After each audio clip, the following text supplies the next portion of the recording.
యుఎస్ఏలో భారతీయులకు అండగా ఉంటామని లాయర్ సాయి మిత్రారెడ్డి తెలిపారు. కడప జిల్లా పెద్ద కారంపల్లెకు చెందిన సాయి మిత్రారెడ్డి స్వగ్రామంలో పర్యటించారు. అమెరికాకు వచ్చేవారు ఇమిగ్రేషన్ రూల్స్ అన్నీ తెలుసుకోవాలని సూచించారు. ట్రంప్ అడ్మినిస్ట్రేషన్లో ప్రతి వారం కొత్త రూల్స్ వస్తున్నాయని చెప్పారు. భారతీయులకు తాను అవగాహన కల్పిస్తున్నారన్నారు.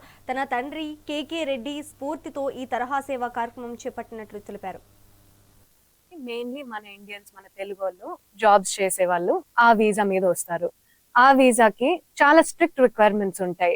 ఇన్ని అవర్స్ పని చేయాలి, ఒకే ఒక జాబ్ చేయాలి, ఈ జాబ్ కూడా ఇలాంటి జాబే చేయాలి, వాళ్ళు ఏం చదువుకున్నారో ఆ చదువుకి తగినట్టే సంబంధించిన జాబ్ చేయాలి. అది కాకుండా వేరే బయట జాబ్లు 2-3 జాబ్లు చేస్తే వాళ్ళకి ప్రాబ్లం వస్తుంది, వీసా రివోక్ చేస్తుంది, లైక్ గవర్నమెంట్ వీసా రివోక్ చేస్తుంది. లేకపోతే వాళ్ళు ఇంకా వీసా అయిపోయి వాళ్ళు వేరే ఏదన్నా మళ్ళీ చదువుకోవడం అలాంటిది ఏదన్నా చేయాలి. ఇప్పుడు టూరిస్ట్ వీసా మీద వచ్చే వాళ్ళకి మేము ఇప్పుడు చాలా రిజెక్షన్స్ చూస్తున్నాము. ఈ కొత్త అడ్మినిస్ట్రేషన్, ట్రంప్ అడ్మినిస్ట్రేషన్ లో టూరిస్ట్ వీసా కింద వచ్చే వాళ్ళకి కూడా చాలా మంది రిజెక్ట్ చేస్తున్నారు. టూరిస్ట్ వీసా మీద మీరు జస్ట్ విజిట్ చేయడానికి, యుఎస్ ని విజిట్ చేయడానికి రావాలంటే మీరు మెయిన్ గా ఫ్యూ థింగ్స్ చూపించాలి.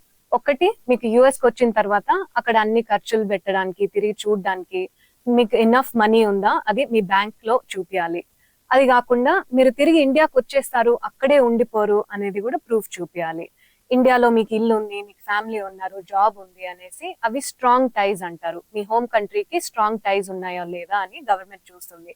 ఇవన్నీ మీరు చూపి లేకపోతే ఇప్పుడు ఆ వీసా, టూరిస్ట్ వీసాస్ కూడా రిజెక్ట్ అవుతున్నాయి.